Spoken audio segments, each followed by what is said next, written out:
Hey there, this is Philip from Beyond the Tabletop. I'm just here to give you an update on my Sponsons project and my channel in general, and to celebrate the fact that I've reached 700 subscribers, I want to do a little giveaway. So first off, let's cover my Sponson project. I've had a huge amount of interest in this project, so I just want to give a big thank you to everyone who's messaged me or dropped me a comment about it. It's really helped encourage me to carry on with the project and to start casting up copies for everyone. As it's been a while since my first video about this, I thought I'd now show you my completed Leman Russ using cast up pieces. Some of you might have seen this a while ago on my Instagram account, but now you can see it up close and in a bit more detail. So here is the left hand side, and on the right hand side you can see it here. The internal part is still from the plastic kit, but I've done it in such a way that you'll still be able to pivot it backwards and forth if you don't glue it in place. I've also magnetised these in so you can swap them out. So here I've got the plasma gun, so you can see how that looks. I've then got the heavy melter,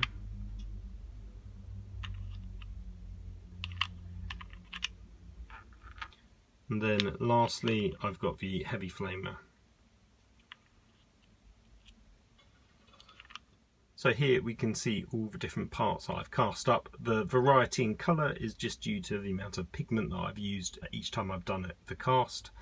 We've got the two frames for the left and right hand side, then we've got the internal parts going front and back for the left hand side and the right hand side, and then the top parts of the inner frame which just go on here for the left and the right hand side. So there's quite a few parts for just one kit, but I just wanted to show you where I've got to so far. And while this looks relatively productive so far, unfortunately some of the casts aren't very good. The frames are what's giving me the most problems at the moment. If I show you just up close, you can see how thin these parts are, and this part is very fragile indeed. If I just show you here, you can see a couple of air bubbles just here, and then just here you can see a tiny air bubble just on that rivet detail. And that's what I've been getting the most problems with, is just getting these air bubbles in the rivets, which is effectively ruining that detail.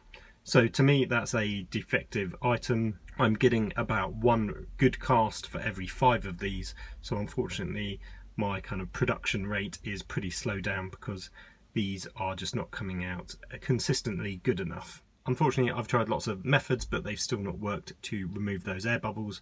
So what I've now gone and done is I've invested in a pressure chamber, which I will have on screen for you now. What that does is it increases the pressure really high and it crushes those bubbles down to a microscopic level so they're not visible. Now, I've actually had quite a lot of success in this process because I've done a few test casts so far and it seems to work really well, but that still has its own flaws. What you can see here is a version that I've done once I've pressure cast it. The first thing I've noticed that you get an awful lot more flashing, which occurs during the seam lines, but if you look up close, the actual cast is really good. So there's 0 air bubbles anywhere along the frame, especially that rivet detail, which is what I'm most concerned about. But what you can see here is I'm getting this super thin section just along that inner bit of the frame, and I think that's due to all the resin coming out due to this flashing, and therefore there's not enough resin in that part of the mould that there should be. Now this is the mould that I've been using so far.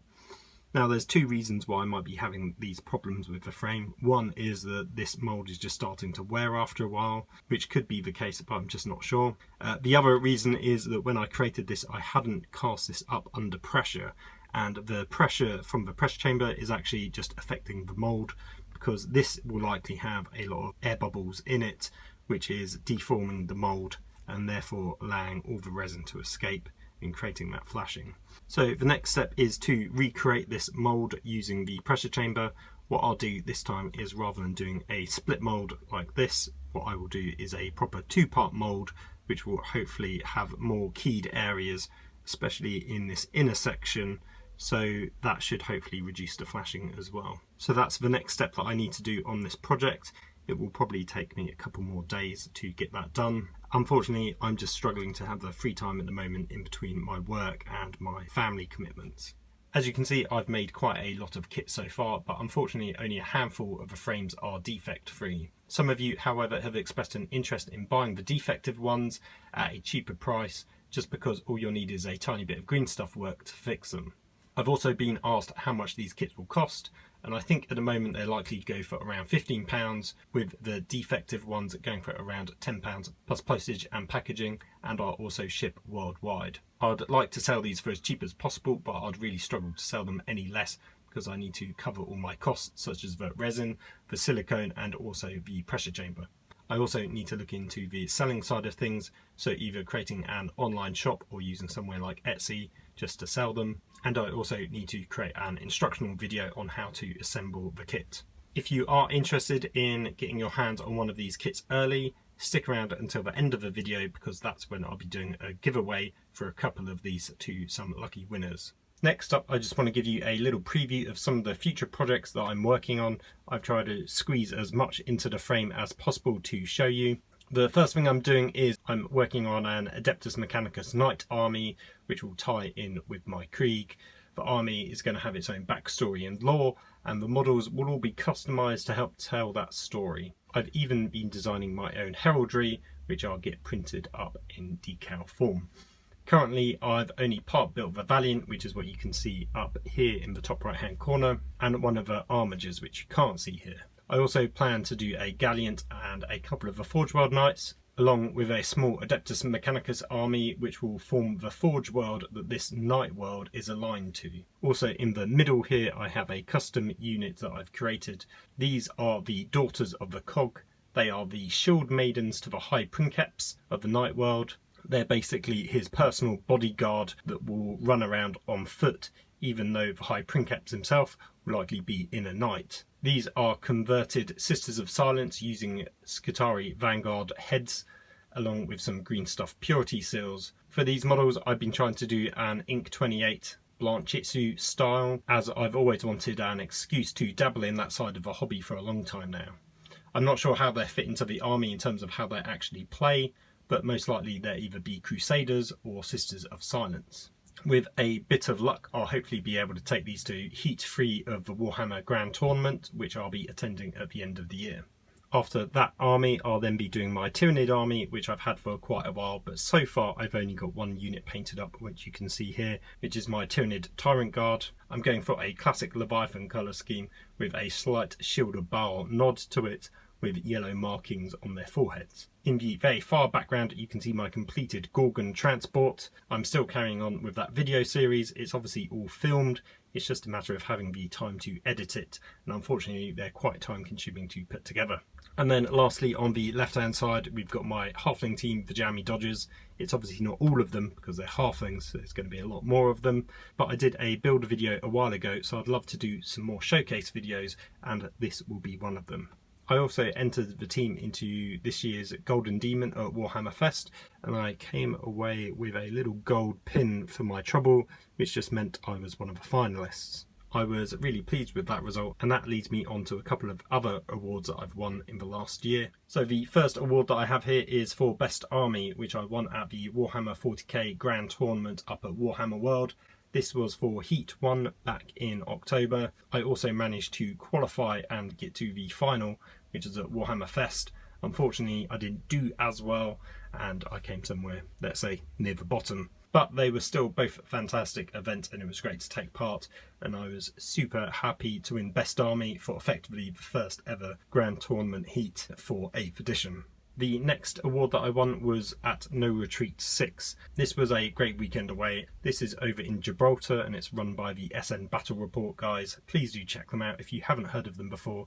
They do fantastic content and also amazing tournaments. So I won the SN award, which as far as I'm aware is a bit like Best Army, but what they do is they factor in painting, unit and army composition and theme. And it's just given out by the organisers, it's not voted on by the attendees. There were 3 other people that also won this award, and the other armies were absolutely phenomenal. But because of this, it also means I get to go back to a future No Retreat event. Unfortunately, I can't make the next one, which is No Retreat 7, but hopefully I can make it back for No Retreat 8. So my next topic is where this channel will be going. I'd love to make more videos for you guys. I've been trying to do on average about one a week, but I'm really struggling to do that because recording and editing just one video takes actually quite a long time to do. So I'd love to do more showcase videos showing off those completed projects that I've done, as well as more specific how-to videos on certain techniques, such as using weathering powders, painting hazard stripes, doing rust effects and the like. What else would you like to see? Would you like to see more generic builds of just Forgeworld kits, like putting together the Mars Alpha Leman Russ, or how to build the Macarius tank? Would you like to see more conversion guides or videos on how to resin cast, for example? Or would you like to see me work on more scratch build projects like the Internal Sponsons project, as I know that's gone down quite well with you guys so far? I've got a few ideas on how to take this a step further, such as making conversion kits. One of them is to do a World War II Hummel style Basilisk tank, as I'm not keen on the existing kit. Or one of the other ideas is to do an open top modular conversion kit for the Chimera, so you could potentially make a couple of different variants of open top tanks. If that's the sort of thing that would appeal to you and you'd be interested in, do let me know. So I've also been thinking about doing Patreon for a while, because if I could dedicate a day or two a week to this rather than working my usual day job, then I can crank out more videos on a weekly basis, or potentially work on some of those scratch built conversion kits. Now, while it's something I would love to do, I know there's a lot of people out there doing Patreon for 40k, so I'm a little hesitant about it. But I do enjoy keeping my channel and website ad free. If it's something you guys are willing to support me on, then it's a route I might well go down. If you like what I've been doing here, don't forget to check out beyondthetabletop.com, where all these videos are posted. I also have a bunch of bonus content over there covering battle reports from events that I've been to, such as last year's Warhammer GT Heat 1, which is where I won that Best Army award. And when I get time, I'd like to do a couple more reports for events that I've been to already, such as No Retreat 6 and also the Warhammer GT final that I went to in March. I've also teamed up with a couple of friends and started a new 40k podcast called Look Out Sir. We're only one episode in, with another episode coming out very soon. Hopefully it will be in the next few days. Currently we're only on YouTube, so I'll stick the link in the description below. But we are also working on trying to get on iTunes and a couple of other podcast services. Please do give it a listen and drop us your feedback, as we're really keen to improve on it. Now it's time for the good stuff that you've probably all been waiting for, competition time. So to celebrate the fact that I've got 700 subscribers on YouTube and 2,000 followers on Instagram, I thought I'd give a few goodies away. So what have I got to give away? I've got 3 sets of the Internal Sponsons. These will be the ones that don't have any defects in, so don't worry about that. I'll be giving each one away to a different person. Then I've also got Joseph Bugman, the coach and star player, along with a set of the Dwarf Dice. I picked him up at Warhammer Fest and I've been meaning to give it away for a while now. And lastly, I've got a brand new copy of the latest White Dwarf to give away as well. To maximise the amount of people that can win, I've decided to give each one away individually. However, the Joseph Bugman and the Dwarf Dice I'll give away as a set. To enter, all you need to do is drop me a comment below saying which of the prize or prizes you're after. Give the video a thumbs up, and you also need to make sure you're subscribed to the channel if you haven't already. For 2 extra chances to win, just head over to my Facebook and Instagram accounts, where you can enter again by following or commenting on the relevant posts there. There'll be links below in the description, so check them out there. I'll then announce the winner in a week's time. The competition will last until Sunday night. I'll announce the winner in the comments on this video on Monday, so you've just got a few days to enter. Please do share this video with all your friends, as I'll be doing a larger giveaway once I hit 1,000 subs. That's all for this video. I hope you've enjoyed the update. Don't forget to enter the competition, and please do give me your honest feedback in the comments, just in terms of where you'd like to see this channel go and what kind of content you would like me to produce. I will appreciate all the feedback. Until the next time, take care.